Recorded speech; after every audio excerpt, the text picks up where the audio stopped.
There are nights when the air feels too perfect to carry bad news, when every smile around you seems untouched by anything sharp. That was the night of my sister Sophie's wedding. I walked in ready to celebrate, to play my part as the supportive older sister, but beneath the music and the glow of the lights, something was shifting. I could feel it before I could name it, the way you sense a storm far out at sea, hidden beyond the horizon, moving closer with every passing moment. When Mark and I walked into the reception hall, the first thing I saw was my mother bent over Sophie's dress, her hands smoothing the lace bodice with a tenderness I could almost feel from across the room. My father stood beside her, watching like he was guarding some priceless treasure. The air smelled faintly of roses and vanilla from the centerpiece arrangements, and the murmur of conversation mixed with the gentle clink of glasses. I felt Mark's palm press against the small of my back as we moved toward our table.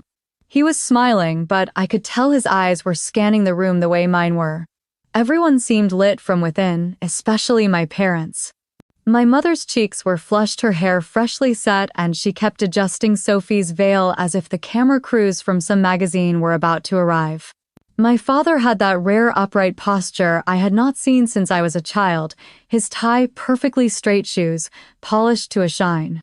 We found our seats halfway down the room, not at the head table where Sophie and Luke sat, flanked by my parents, but close enough to see their faces clearly. Mark brushed my hand under the table and gave it a gentle squeeze. I knew what he was thinking, but neither of us said anything. Today was supposed to be about Sophie. The chatter dimmed as the DJ announced the couple's entrance. Sophie floated in on Luke's arm, the skirt of her gown sweeping behind her in soft folds. My parents rose to greet them, my father kissing her cheek, my mother dabbing at her eyes. Cameras flashed from every angle. I clapped with everyone else, my smile in place, but somewhere under my ribs a small knot tightened. Dinner passed in a blur. Servers moved efficiently between tables with plates of salmon and roasted vegetables. I caught pieces of conversation from nearby tables, old neighbors reminiscing about Sophie's childhood, coworkers of Luke complimenting the decorations. Mark chatted politely with a man from Luke's office while I pushed a forkful of asparagus around my plate. Then my mother's voice rang out. She stood at the head table holding a champagne flute, my father rising beside her. The room quieted as she tapped the side of the glass with a fork. Her smile was wide, her eyes sweeping over the guests like a performer before the big reveal. "We are so grateful," she began, "to have so many of you here to celebrate Sophie and Luke." My father nodded along, adding how Sophie had always been such a joy, so full of light. I waited for the usual polite thanks and for the toasts to move on. Instead, my mother reached into her handbag and pulled out a crisp folder. "Your father and I wanted to give you something meaningful," she said, her voice trembling just enough to sound emotional. "Something to help you start your life together." She paused, looked at my father, and then back to Sophie and Luke. "We are giving you the family home." For a moment, I heard nothing at all. The words seemed to drop into the room like a stone into still water. Then the applause started, loud and enthusiastic. People stood clinking glasses, cheering. Sophie pressed both hands to her mouth, her eyes glistening. Luke wrapped an arm around her shoulders, beaming. I sat very still. Mark's fingers tightened around mine under the table until I realized I had been holding my breath. The family home. The same house I had been making payments on every month for 5 years, $1,600 from January 2016 until the mortgage was finally cleared in December 2021. The same house my parents had begged me to save when Dad's hours were cut at the garage and Mom's arthritis kept her from sewing more than a few days a week. The same house they promised I would never regret helping with. There had been no warning, no conversation, not even a hint this might happen. My smile stayed fixed because every eye seemed turned toward the head table. Mark leaned close enough that his shoulder brushed mine. "Did you know about this?" he whispered. I shook my head slowly, keeping my lips pressed tight. As the clapping died down, Sophie left her seat and made her way toward us. She bent slightly, her perfume sweet and strong. "Can you believe it?" she whispered, her tone bright but her eyes calm in a way that told me she had known for some time. Before I could answer, she was moving on, accepting more congratulations from another table. I took a sip of my water, my fingers trembling just enough to make the ice clink against the glass. From the corner of my eye, I saw Aunt Linda lean toward me, her voice low. "You're the one who paid for that place, aren't you?" I forced a small smile, the kind you give when you do not trust your voice to hold steady, and nodded once before looking away. Mark's hand stayed over mine until the music started again and guests returned to their meals. I cut into the salmon, tasted nothing, and let the noise of the celebration wash over me. In the glow of the string lights, my parents were radiant, Sophie was radiant, and I sat in the middle of it all, feeling like the air had shifted heavy and sharp, carrying the first signs of a storm I had not seen coming. I could still picture the kitchen the way it looked that winter evening in 2016, the hum of the old refrigerator filling the silence while my parents sat across from me at the worn oak table. Dad's hands were clasped together, his nails still rimmed with grease from the garage. Mom kept rubbing her wrists as if the motion might ease the ache. Outside the window, the porch light flickered, snow falling in lazy spirals over the cracked driveway. Dad cleared his throat, eyes fixed on the mug in front of him. "They cut my hours at the shop again," he said, voice low, like he was embarrassed to let the words out. "I am not sure when they will go back to full-time." Mom glanced at him, then back at me. "The sewing orders have slowed," she added. "I can barely get through the ones I have with my hands the way they are." I knew where this was going before they even said it. The bank had sent notices. I had seen the pile of envelopes on the counter. Dad looked up finally, his eyes tired. "We are behind, Hannah.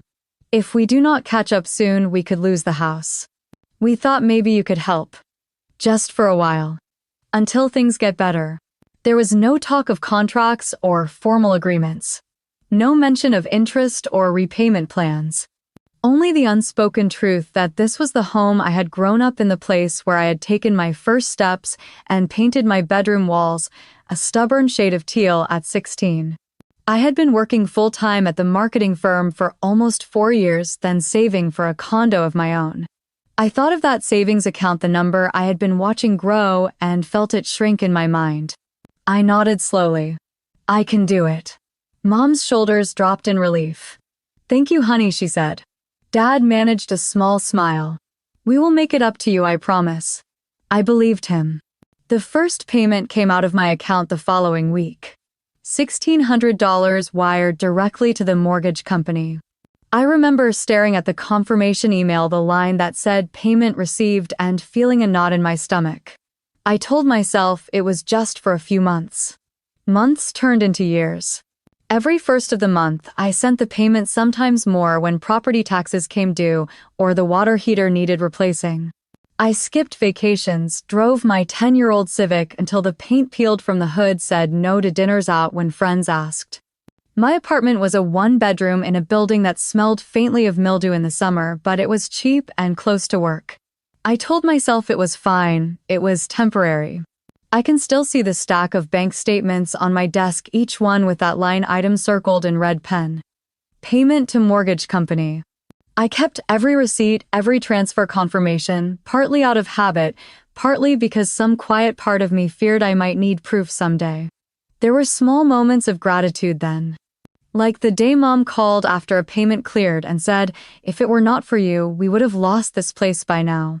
Or when Dad surprised me with a box of cinnamon rolls from the bakery I liked, setting it on my kitchen counter without a word before heading back to his truck.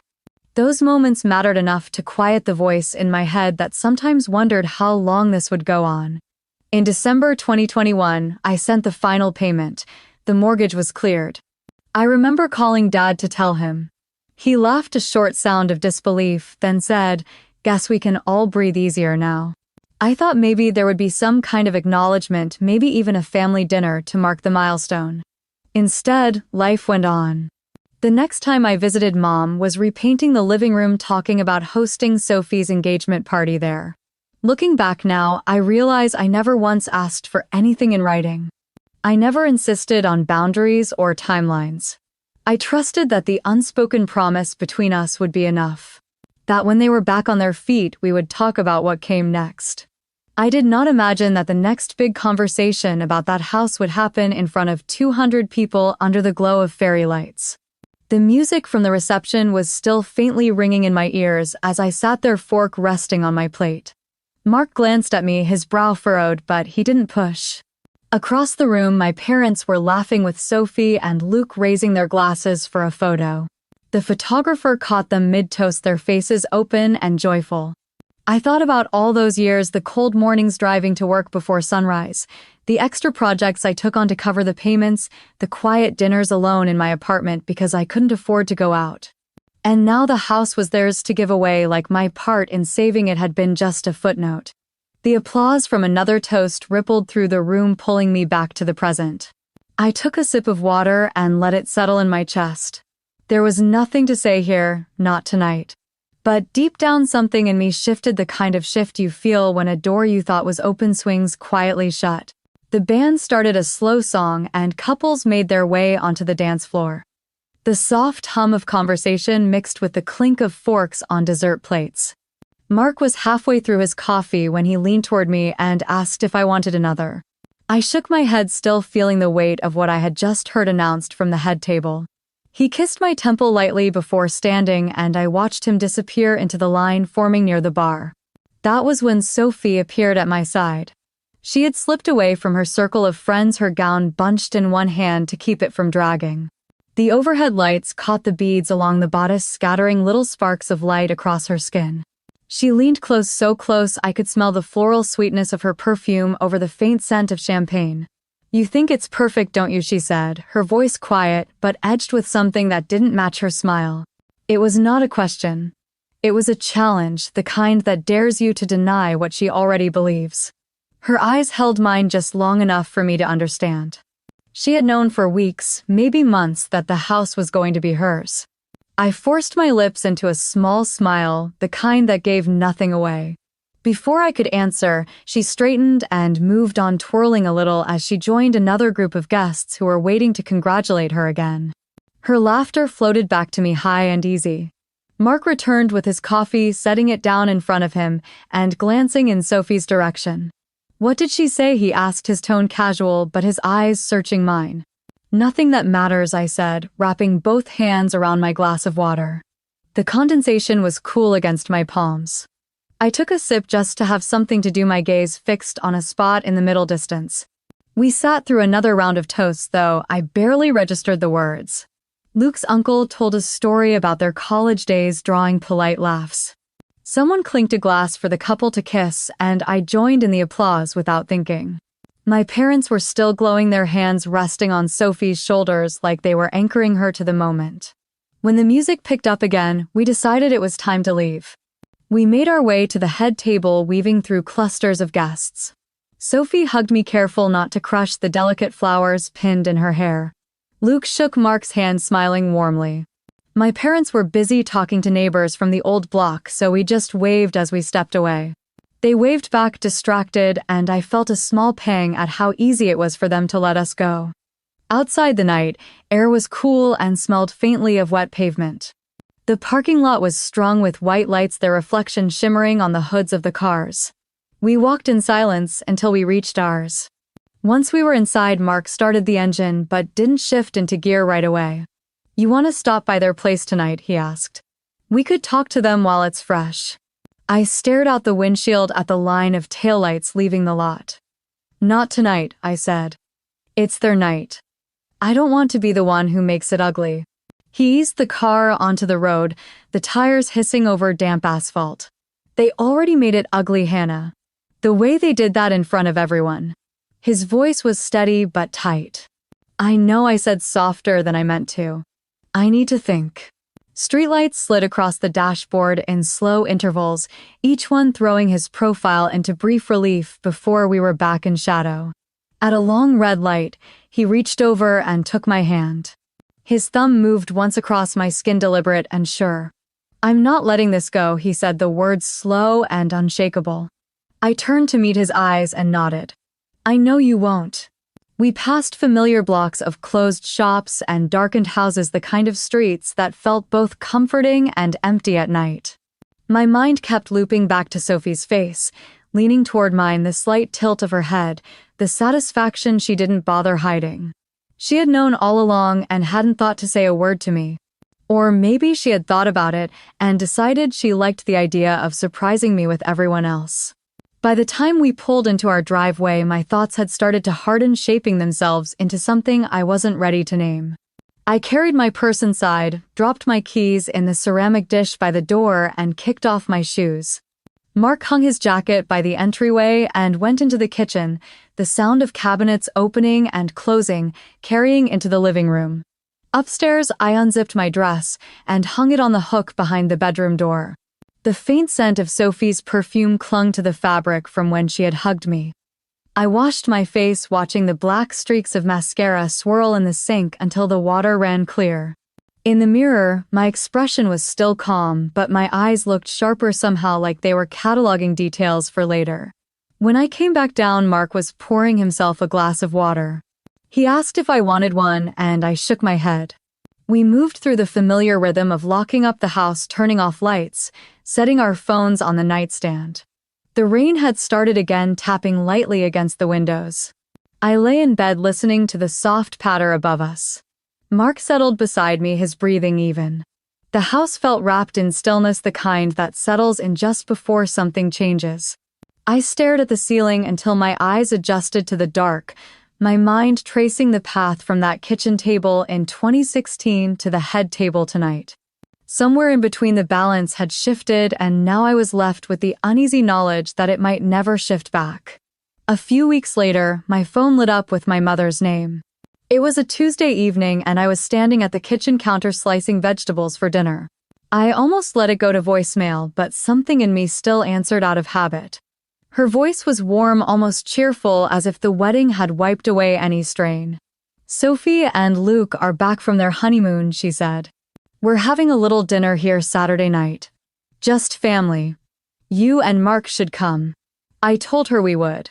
When I hung up, Mark looked over from where he was seasoning chicken. "What's the occasion?" he asked. I shrugged. She said it's casual. Sophie wants to share pictures from Florida. His eyebrows rose slightly, but he didn't press. Saturday evening, we pulled into my parents' driveway. The house looked the same as it always had, except for a new wreath on the door, a beachy design with shells woven into pale blue ribbon. Inside, the living room smelled of pot roast and fresh bread. Sophie was in the dining room, flipping through her phone while Luke adjusted a picture frame on the wall. They greeted us with smiles. Sophie immediately started showing me photos, scrolling quickly through shots of palm trees, sandy beaches, and plates of seafood. She talked about the warm weather, the dolphins they had seen on a boat tour, the boutique hotel with the balcony overlooking the water. I nodded in the right places, complimented the sunsets, and told her the shrimp looked amazing. We sat down to eat, the table set with Mom's best dishes. Dad carved the roast while Mom passed around baskets of bread. Conversation flowed easily at first, centering on the honeymoon and little updates about neighbors. Mark asked Luke about his new job, and Luke answered politely, though he seemed more interested in refilling Sophie's wine glass than talking about work. Halfway through the meal, Mom cleared her throat. The tone shifted. "You know she began your father, and I have been thinking about making a change." She glanced at Dad, who nodded as he set down his fork. "We're not getting any younger, Hannah. That big house is too much for us now. Out in the mountains, it's quiet and peaceful. Perfect for our age." I knew exactly where she was going before she said it. "We would like to move into Silver Pines cabin," she continued. "It's such a lovely place, and you hardly use it." Dad chimed in, leaning forward slightly. "You could let us have it just to live there. We'd take good care of it." I set my fork down, keeping my voice steady. "Number." The word was simple, clear. Mom blinked, a flicker of surprise crossing her face. "Well, you wouldn't have to worry about it sitting empty," she tried again. I shook my head. "It's not available. It's mine." The room seemed to still. Dad frowned, his brows drawing together. "Be reasonable, Hannah. We can't keep up with the house forever." Sophie's voice broke in, then a sharp edge under her sweetness. "You hardly ever go up there. It's not like you need it." My eyes shifted to her. "It's mine," I said again, "and I decide who uses it." Sophie's lips curved into something that wasn't quite a smile. "You're being selfish." The words landed heavier than I expected, not because they hurt, but because they were so familiar in tone. I had heard them before in different ways from different people in this family. Mark's hand brushed my arm under the table, a small anchor. I kept my posture relaxed, my gaze steady. The silence stretched just long enough to make the air feel tight. Mom cleared her throat again, this time with less conviction. "Well, it's just something we were thinking about. We can talk later." Dinner went on, but the easy flow was gone. Conversation turned back to safe topics, weather and recipes, and small neighborhood news.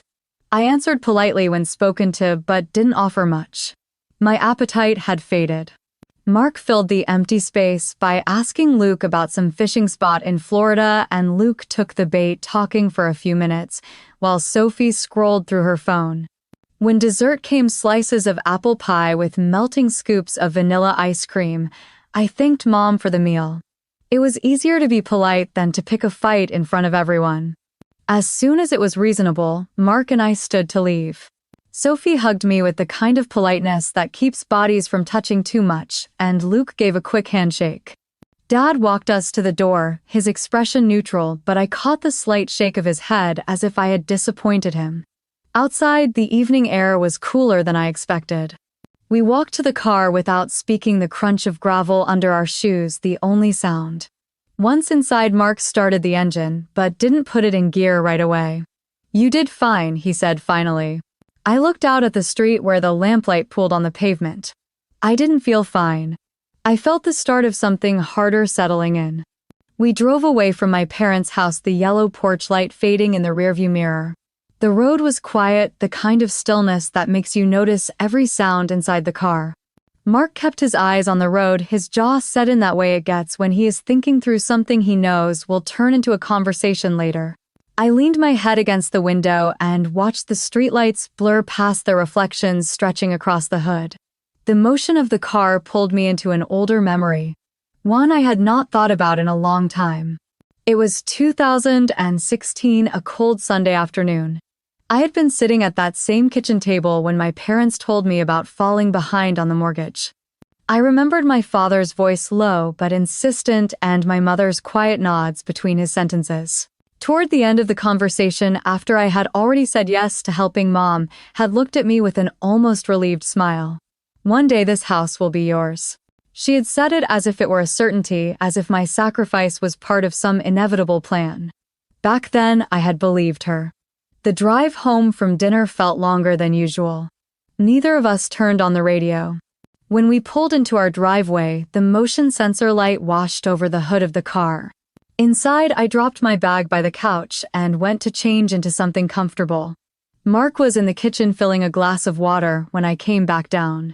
He leaned against the counter and said we should think about collecting the extra keys to the cabin, just to be safe. I nodded, my fingers tracing the edge of the couch cushion. I had given my parents a set years ago in case of emergencies. At the time, it felt natural, like leaving a spare with a neighbor you trust.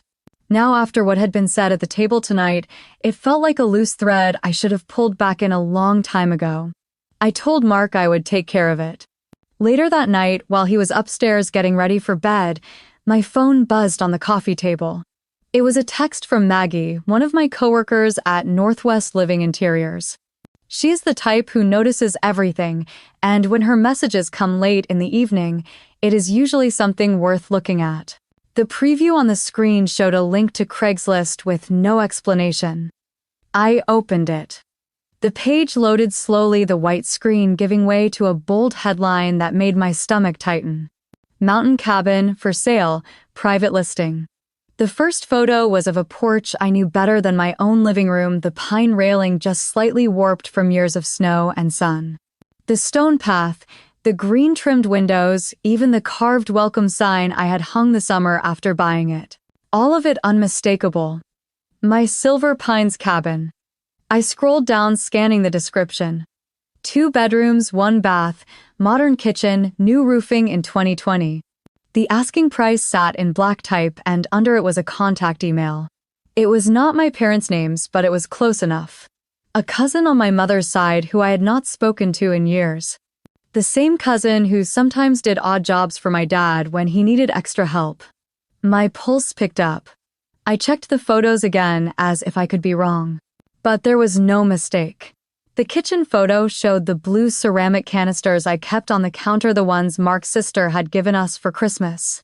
Whoever took these pictures had been inside recently. I typed back to Maggie. "Where did you find this?" She replied almost instantly. "Was looking for a rental for my sister, saw it under private listings. Recognized it from your Instagram. Thought you should know." My thumbs hovered over the keyboard. "Thanks," I wrote back. "I owe you." Mark came down the stairs pulling on a sweatshirt. "Who is that?" he asked, noticing my expression. I turned the phone so he could see. His eyes narrowed as he scrolled through the listing. "That's your cabin." I nodded, feeling the heat rise in my chest. "And that's not you selling it?" "No," I said. "It's someone connected to my parents." We sat on the couch, the glow of the phone between us. Mark handed it back after a minute. "This is exactly why I said we need to get those keys back. If they think they can just put it up for sale, they'll think they can move in, rent it out, whatever they want." I could hear the frustration under his voice, the same kind that had been simmering since the wedding. I leaned back, staring at the ceiling. There was a part of me that wanted to call my parents right then, demand an explanation. Another part knew that if I did, they would just deny it, twist the conversation until I was the one overreacting. The thought made my hands ache from clenching them. Mark reached over, resting his hand on my knee. "We will handle it," he said. "But we do it on our terms." I nodded, the image of that porch still sharp in my mind. My parents asking for the cabin at dinner had felt like a line crossing.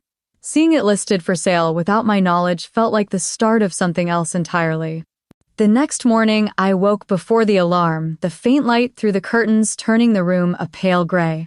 Mark was still asleep, his arm draped over the pillow where I had been lying. I slipped out of bed and went downstairs, the boards creaking under my feet. The cabin listing had followed me into my dreams, blurring with images of my parents at the dinner table, their voices calm as if they were entitled to it all. At the kitchen table, I scrolled through my contacts until I found a name I had not used in years. Claire Dawson. We had sat next to each other in American Lit junior year, both working part-time jobs at the bookstore downtown. She had gone on to law school while I stayed in marketing, and from the occasional updates on social media, I knew she specialized in real estate law. I stared at her number for a moment before pressing call. She picked up on the second ring. "Hannah Carter," she said, her voice warm but curious. "I have not heard from you in forever. What is going on?" I hesitated, then told her I needed advice about a property I own. I gave her the short version, leaving out some of the family tension, and asked if she had time to meet. Her tone shifted, slightly more professional. "I can see you this afternoon if you come by my office. Bring whatever documents you have." Mark insisted on coming with me.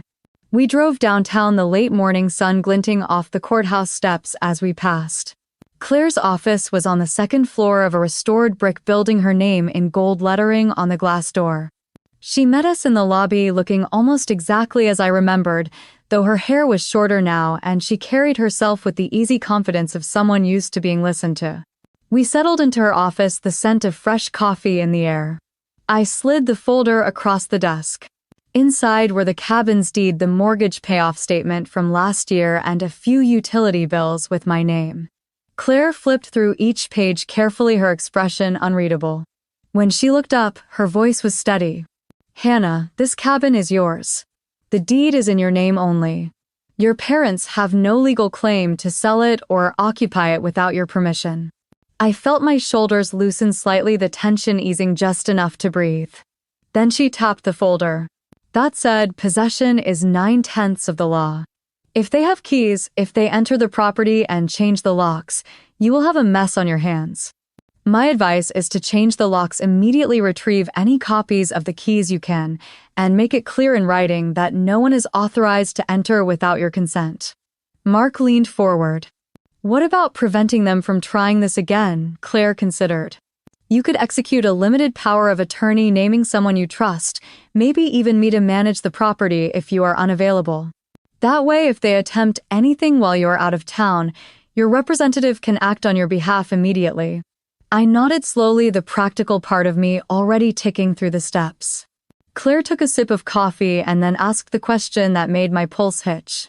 If they ignore you and enter the cabin without permission, are you willing to call the police? The image came unbidden my mother's face, my father's voice trying to reason his way out of it. I wanted to say no, that family came before everything, but the truth sat heavy in my chest. They had already crossed one line. I looked at Claire and then at Mark.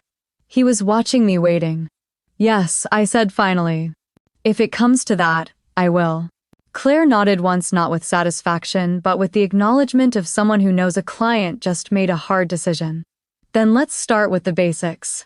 She pulled out a notepad, jotting down the locksmith's name, the recommended hardware store, and a few other contacts. I took the list, the paper warm from her hand. On the way out, she walked us to the door. Hannah, she said, her voice softening. I have seen families torn apart over less. Protect yourself. It does not make you the bad guy. We stepped back into the sunlight, the air brisk against my skin. Mark slid his sunglasses on and glanced at me. You okay? I tucked the list into my bag. I will be. The drive home was quiet again, but this time it felt purposeful. I had a plan, and even if it meant taking steps I never thought I would take against my own parents, I knew I could not afford to wait for them to make the next move. It was late in the afternoon when my phone buzzed with the Safeguard security alert. The notification was short and sharp, a red banner flashing across the screen that the front door at Silver Pines cabin had been opened. My stomach tightened. I checked the calendar, retraced my memory. Neither Mark nor I had planned to be there, and the cabin was locked after my last visit 2 weeks ago. I pressed the live feed from the security app. The image flickered and then steadied. The front door stood wide open, a shadow moving across the porch. I hit the audio button. The faint scrape of something heavy being dragged, followed by muffled voices, reached my ear. My chest went cold. Without thinking, I tapped the emergency contact option in the app, which connected me to Safeguard's dispatch. This is Hannah Carter, I said, my voice tight. That is my property. No one should be there. Call the police. The dispatcher confirmed the address and told me officers were en route. I grabbed my jacket and keys. Mark was in the garage sorting boxes when I burst in. The cabin, I said, breathless. Someone is there. His face hardened instantly. We took my car. By the time we reached the narrow gravel drive leading up to the cabin, the sun was sinking, casting long blue shadows through the pines. A police SUV was parked out front, lights flashing silently. Officer Reynolds, a tall man in his 40s with steady eyes, stood near the steps, speaking to two figures I knew too well. My parents. Gerald had his hands on his hips, his expression caught somewhere between defensive and casual. Evelyn stood beside him with a plastic storage bin at her feet, her lips pressed tight. The sight made something in my chest lock into place. Officer Reynolds turned as I approached. Ma'am, are you the owner? Yes, I said, stepping closer. This is my property. I did not give anyone permission to be here. Evelyn's head snapped toward me. Hannah, we were just moving some of our things in before the snow comes. Gerald lifted his chin. You hardly use the place. We thought it would be easier to get settled before the roads ice over. My pulse pounded in my ears. You broke in, I said. Who gave you the key? Evelyn crossed her arms. If you had let us stay when we asked, it would not have come to this. Her voice carried that sharp edge I knew too well, the one meant to flip guilt back onto me. I looked to Officer Reynolds. The locks were changed last month. They had no right to enter. He nodded, pulling a small notepad from his pocket. Just to be clear, they are your parents, yes. He shifted his gaze to them. Mr. and Mrs. Carter, she is the legal owner. Without her consent, you cannot be here or remove anything from the property. Gerald's mouth tightened, but Evelyn's eyes narrowed with something darker than frustration. You really would call the police on your own family? I held her stare. You left me no choice. There was a long beat where the only sound was the wind moving through the pines. Finally, Reynolds asked them to step back while he finished his report. He told me he could file a formal trespass warning, which would mean they could be arrested if they returned without permission. Mark's hand was warm against my back, steadying me. I told Reynolds to file it. Evelyn let out a sharp breath, the kind that carried both disbelief and mockery. "You will regret this," she said quietly. Gerald picked up the storage bin and set it down on the porch with more force than necessary. Reynolds asked them to collect anything they had brought and leave. I watched them carry 2 more bins to their car, the red taillights disappearing down the drive moments later. The cabin's interior smelled faintly of dust and pine cleaner. A few cupboard doors stood open, and in the corner the quilt I kept folded on the couch was thrown over a chair. I closed the front door and locked it, the click of the deadbolt sounding final. Mark walked through each room with me, checking windows and closets. When we stepped back outside, the forest felt still again the way it had before. But my heart had not settled. As we drove away, the cabin shrinking behind us, I knew something had shifted. They had crossed a boundary that could never be uncrossed, and I had answered in kind. The patrol car was still idling at the end of the gravel drive when we pulled in, its headlights casting long white beams over the porch. Officer Reynolds stood in the glow, jotting something in his notepad, while Gerald and Evelyn hovered in the doorway of the cabin, both of them looking like they had been caught in the middle of some private task they didn't want anyone to see.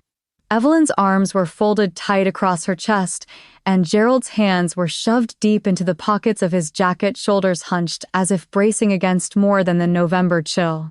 Evelyn was the first to speak, her voice sharp and carrying easily through the cold air. "This is absurd, Hannah. You are blowing this completely out of proportion. We weren't doing anything wrong. We were only getting the place ready so we could finally use it." "You do not have permission to be here," I said. "The locks were changed weeks ago." Gerald's mouth twisted. "We raised you better than this. You could have talked to us like family instead of calling the police."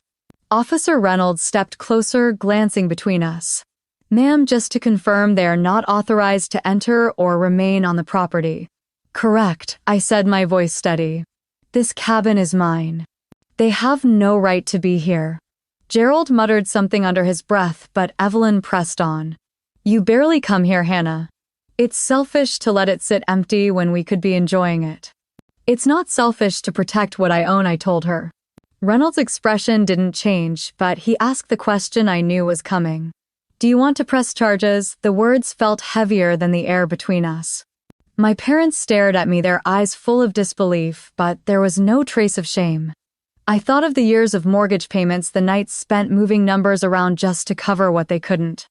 I thought of every promise that had evaporated the moment it stopped benefiting them. "Yes," I said finally. "But not long term. Just hold them until they understand this isn't negotiable." Evelyn's eyes widened in horror. "You would have your own parents arrested. You made that choice when you came here," I said quietly. The second officer moved in, speaking softly as he took hold of Gerald's arm. The sound of handcuffs locking into place cut through the stillness like a snap of ice. Evelyn kept her gaze locked on me as they led her toward the patrol car, her voice rising with practiced outrage. "You will regret this, Hannah." Maybe I said, though I knew I wouldn't. When the taillights disappeared down the road, the night seemed unnervingly quiet. Mark stepped beside me, his breath visible in the air. "We should get the locks changed again tonight." We called the locksmith from the driveway, and by the time we reached Portland, his van was already parked out front. Inside the cabin, the cold had settled deep in the walls from the door being open so long.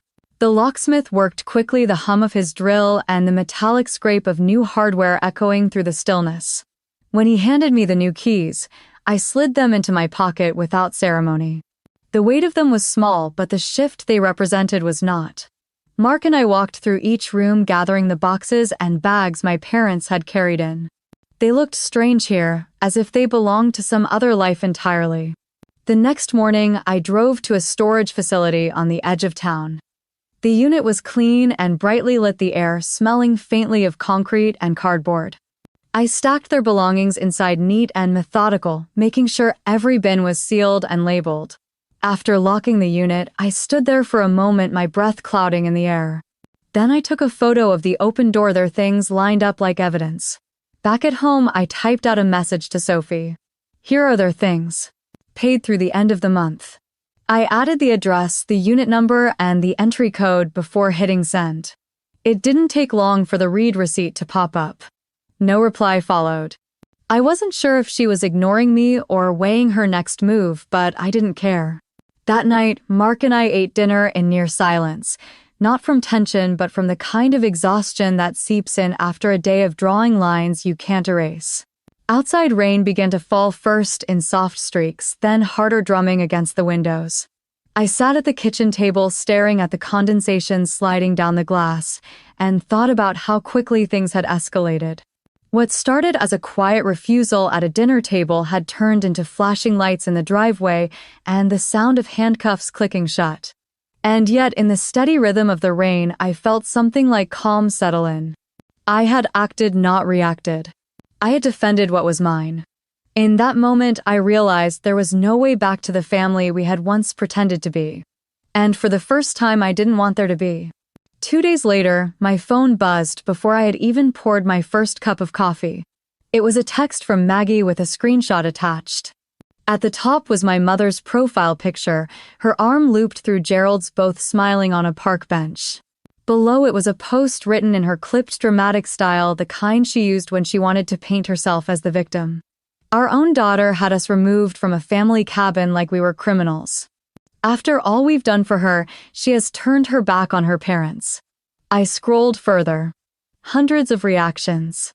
Dozens of comments, many from people I recognized by name if not by face, others complete strangers who had apparently decided they knew enough to weigh in. Words like ungrateful, heartless, and shameful leapt out from the screen. Someone I hadn't spoken to since high school wrote that it was disgusting how adult children abandoned their elders. By the time I finished reading, my coffee sat cold on the counter. Mark was at the sink rinsing a plate, his back to me. "She posted it," I said. He didn't need to ask what I meant. "Let me guess. You're the villain in this story." "Worse," I said. "I'm the cautionary tale." The comments kept piling in throughout the day. Old family friends, cousins I hadn't spoken to in years. Even the church ladies from my parents' congregation were weighing in. My phone felt heavier with each buzz, as if the judgment of every person in my parents' orbit was pressing against my palm. By late afternoon, I knew I couldn't let it stand. If I stayed quiet, her version would calcify into the truth, and I had already spent too many years letting her tell the story for me. I opened Facebook, clicked into the status box, and let my fingers rest on the keys for a moment. Then I started to type. For 5 years, from 2016 to 2021, I paid the mortgage on my parents' home in Portland. That was $1,600 a month every month plus property taxes, so they would not lose the house when my father's hours were cut and my mother could not work. They promised they would pay me back when they could. They never did.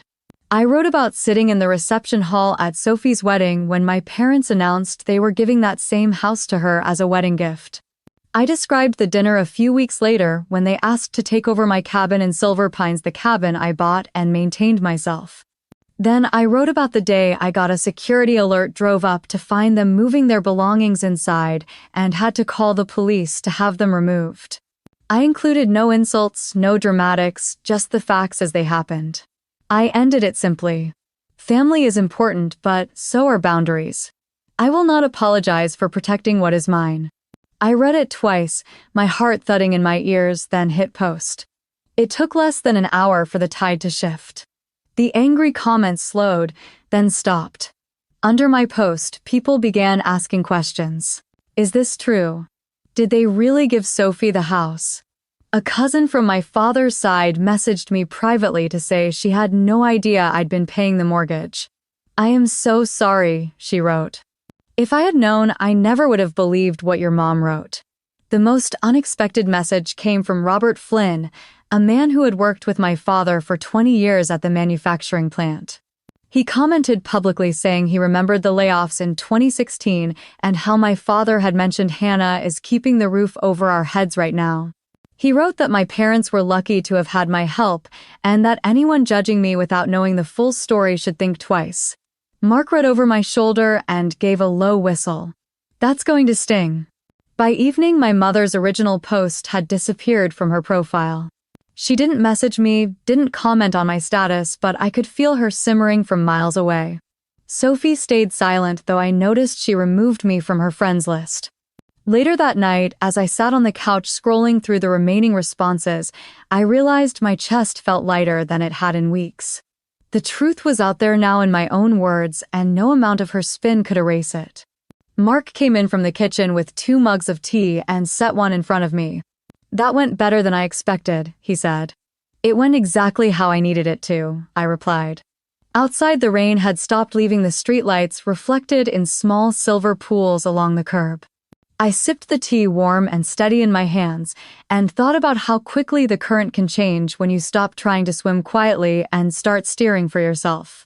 The phone rang the next afternoon while I was sorting through a stack of bills at the kitchen table. The name on the screen read Janet Harris, my cousin on my mother's side. I had not spoken to her in months, maybe a year, but I answered anyway. "I saw your post," she said as soon as I picked up. Her voice was cautious, almost careful, like she was stepping into a room she was not sure she belonged in. I didn't know half of that. There was a pause before she went on. "I'm calling because, well, I think you should know what's going on with Sophie." My stomach tightened. "What about her?" Janet took a breath. "Mom and Dad stopped by Sophie's place a few days ago. She said they asked if they could stay there for a while. Apparently they told her they just needed some space until things blew over with you." I stared at the pile of envelopes in front of me. "And she said yes." "That's the thing," Janet said. "She told them no. Said they didn't have enough room and that she and Luke were barely keeping up as it is." I leaned back in my chair, letting that sink in. "What do you mean barely keeping up?" Janet hesitated again. "Luke's hours got cut at his firm and Sophie's been dealing with a big property tax bill. She also mentioned the house needs some repairs they weren't expecting. Roof work, maybe plumbing." She sounded stressed. The words landed with a dull weight. For years, I had imagined Sophie's life as an unbroken line of ease and advantage, the golden path cleared for her at every turn. Now hearing that the house my parents had handed her was already straining her, I felt something shift, but it was not satisfaction. "She said she didn't want to get dragged into the middle of all this," Janet added. I let out a breath. "She's already in the middle whether she likes it or not." Janet was quiet for a moment. "I just thought you'd want to know." "Thanks," I said, my voice flat. After we hung up, I sat at the table for a long time staring at nothing. I tried to summon some sense of vindication, the kind of sharp-edged pleasure that should come from seeing the scales of fate tilt a little, but it never came. All I felt was a low, steady exhaustion, like I had been carrying something heavy for so long that I could no longer remember what it was like to stand without it. Mark came in from the garage, wiping his hands on a rag. "Who was that, Janet?" I said. "She called to tell me Sophie turned down our parents when they asked to stay with her." He raised an eyebrow. Surprised. "Not really. I think she's got her own problems right now." Mark sat down across from me, resting his forearms on the table.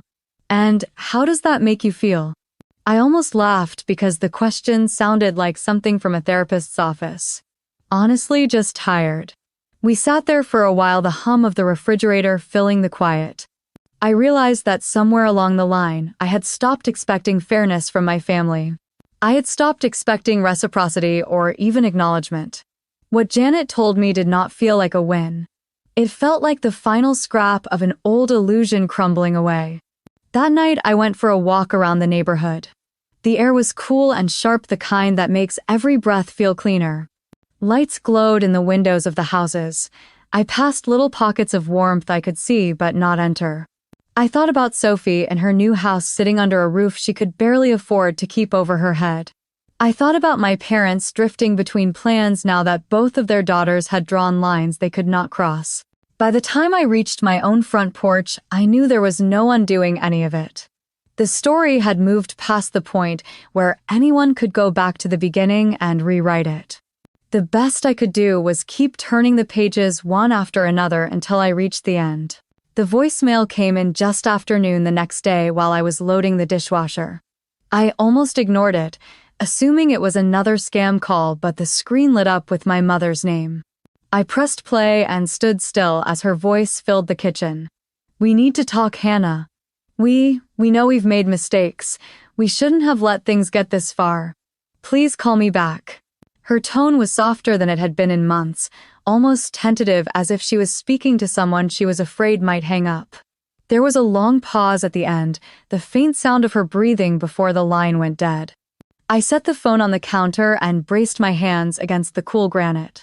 The words should have cracked something open in me, but instead they landed in the same place every other olive branch from my parents had landed before. Too late, too shallow, too focused on smoothing over discomfort, rather than facing the truth of what they had done. As I stood there, memories threaded themselves through my mind without invitation. My 12th birthday, when they forgot to pick me up from the skating rink because Sophie had a piano recital. The time I got promoted at my first job and called them on the way home, only to be met with a distracted "oh, that's nice" before my mother launched into a story about Sophie's engagement. Every Thanksgiving, where I spent hours in the kitchen while Sophie breezed in just before dinner, praised for bringing a pie from the bakery. The pattern was as steady as it was exhausting. I had been the reliable one, the one who would pick up the slack without complaint, the one who could be counted on to understand. And in return, I had been the one overlooked, my milestones reduced to footnotes in a story that wasn't about me. The dishwasher clicked into its next cycle, a slow, steady hum filling the room. I picked up my phone again, looked at the voicemail icon glowing in the corner, and without letting myself think too hard, I pressed delete. The confirmation popped up on the screen.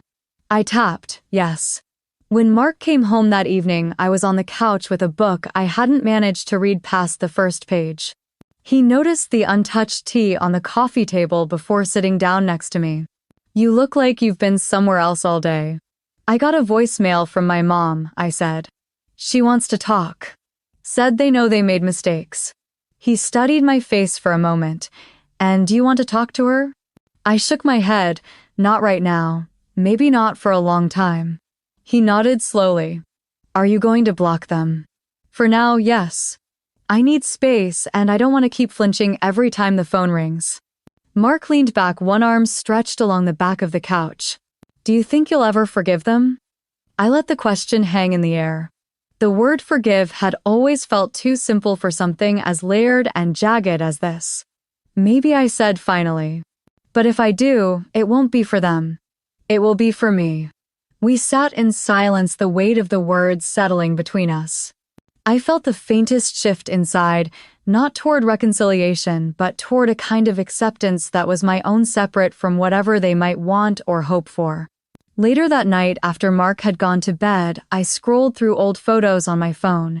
There were snapshots of the cabin in summer light, of the garden I had planted out front of Mark and me on the porch with mugs of coffee. My parents were absent from all of them. I realized that my happiest moments in the last few years had not included them at all. I set the phone down and turned off the lamp, letting the room go dark. Somewhere out there, my mother was probably replaying the message in her mind, waiting for a response that would not come tonight or tomorrow or maybe ever. And for the first time, the thought didn't fill me with guilt. It simply felt like the truth. Morning light edged around the curtains, and I woke with the easy calm that follows a decision finally made. The house was quiet. Mark was already out on his run, and the kettle on the stove had just begun to sing. I poured coffee and opened my laptop at the kitchen table. The cursor blinked in the search bar while I typed Silver Pines long-term rental. Listings unfurled across the screen. For the first time since buying the place, I was not thinking in maybes. I was thinking in commitments. Claire returned my call before 9. Her voice carried the steady confidence I had leaned on in our meeting. She said she could draft a limited power of attorney that afternoon and email it for signatures. I told her I wanted a clean plan for the cabin. She said that was wise. We agreed that she would be copied on any lease, that the trespass warning would remain on file with the county, and that all locks and codes had been updated. She asked if I felt ready to move forward. I did. By noon, I had a simple listing drafted. 2-bedroom cabin with pine views and a small stone hearth. New roof 2 years ago, updated kitchen, easy drive from Portland when the weather cooperates. I added a line about quiet tenants preferred and a firm note that no subletting or unauthorized guests would be allowed. Mark read it over while he ate a sandwich and nodded. "It sounds like a home," he said. "Not a secret." The inquiries arrived within hours. Most were brief and noncommittal. One stood out. A nurse named Caroline who had taken a position at the small clinic near the lake. She wrote about early morning shifts and the need for a quiet place to rest. She liked to read on porches. She could provide references. We arranged a time for a video call. When her face appeared on the screen that evening, I felt the kind of ease that is hard to fake. She asked thoughtful questions about winter access and the wood stove. She smiled when I mentioned the blue ceramic canisters on the kitchen counter.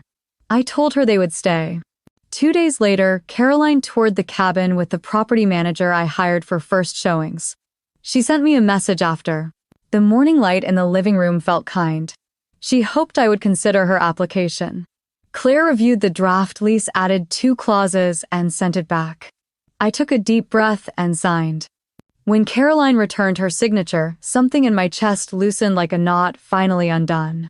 On the day she moved in, Mark and I drove up with a welcome basket and a stack of clearly labeled keys. The air smelled of wet earth and cold pine. A soft drizzle fell, not enough to chill, but enough to sheen the needles and darken the bark. Caroline arrived in a modest hatchback packed efficiently with boxes. She thanked us and waved off our offer to carry heavy things, insisting she had help coming. I walked her through the small quirks of the place. How the back door sometimes needed a firm push to latch. Where the snow shovel hung. Which breaker handled the old outlet by the hearth. She listened, took notes, and asked when the garbage pickup day was. Friday, I said. She smiled and said she would set a reminder. Before leaving, I stood on the porch with Mark and looked out at the tree line. The rain lightened to a mist. Through the open door, I heard the small domestic sounds of a new tenant settling in. Boxes sliding across the floor. A cupboard opening. The cabin felt occupied in the right way at last, not as a hiding place, not as a bargaining chip, but as a home with its own steady pulse. Back in Portland, everyday rhythms returned with a different clarity. I made lists and crossed them off. Claire emailed the executed paperwork and confirmed that the county had logged the trespass notice. Maggie stopped by my desk at Northwest Living Interiors to drop off a catalog and squeezed my shoulder before heading to a client meeting. Mark and I tried a new Thai place down the street and argued amiably about whether the curry was better than the one we usually ordered. Small things, but they felt like markers, proof that life goes on even when the family mythology falls apart. A week later, an envelope arrived addressed in my mother's compact script. I let it sit on the console for an afternoon while I vacuumed and did laundry. When I finally opened it, a single sheet slid out. The note was brief and careful. She hoped I was well. She said she and my father were in a short-term apartment near the highway, that she had picked up a few shifts at the drugstore to help with expenses. There was no apology written on the page, but there were words about time and misunderstandings and the wish that holidays might still be shared. I folded the letter along the crease and returned it to the envelope. I placed it in a drawer. It did not change anything, and yet it made something plain. They were living with their choices, and I was living with mine. Sophie remained quiet. Through a cousin, I heard that the roofers had finished the repair and that a tax bill had cleared with the help of a small loan. I did not feel anything like triumph. I felt the ordinary relief that comes when a storm passes and a house, any house, stands another season. The old story of fairness had finally drained out of me. There would be moments of contact someday, birthdays, perhaps inevitable emergencies, but they would happen with my boundaries intact. On a rainy Saturday, Mark and I drove out to the coast with no plan except to walk until we were tired. The sky was the color of pewter and the waves moved in deliberate rows. We walked a mile and back, collected one smooth stone each, and stood with our shoes in wet sand until our socks soaked through, and we started laughing. On the drive home, I watched raindrops stitch silver threads across the windshield and felt that strange, simple thing I had been missing for months. I felt like myself. That night, I sat by the living room window with a blanket and watched the rain soften the street into gauzy reflections. The porch light across the way made a small golden island on the sidewalk. I thought about the first time I saw my mother smooth Sophie's veil, the glow on her face I had chased my whole life without knowing it. I thought about the kitchen table in 2 different years, one when I said yes to saving a house, and one when I said no to giving up my own. I thought about the cabin rented now cared for by someone who needed quiet more than I needed empty space. If Sophie was the daughter they chose to celebrate, then they would live with that choice and I would live with mine. It sounded harsh when I first admitted it. Sitting there, it felt like simple math. Mark came in from the kitchen with 2 slices of apple pie. He set one in front of me and sat close enough that our shoulders touched. We ate without talking for a while, the way people do when the noise has finally fallen away. When we finished, he took the plates, and I stayed by the window listening to the water move through the gutters and pool softly along the curb. I do not know what holidays will look like next year. I do not know which family stories will survive and which will fade. I do know this. I did not lose a family. I stepped out of a role that cost me more than it ever returned. I kept what was mine. I made room for peace. If you have ever had to draw a hard line with the people who raised you, I hope you will share how you handled it and what you learned. If this story made you think about boundaries and respect, let me know what part stayed with you. If you want more stories like this, tap like so I know you want me to keep telling them, and follow along so you do not miss the next one.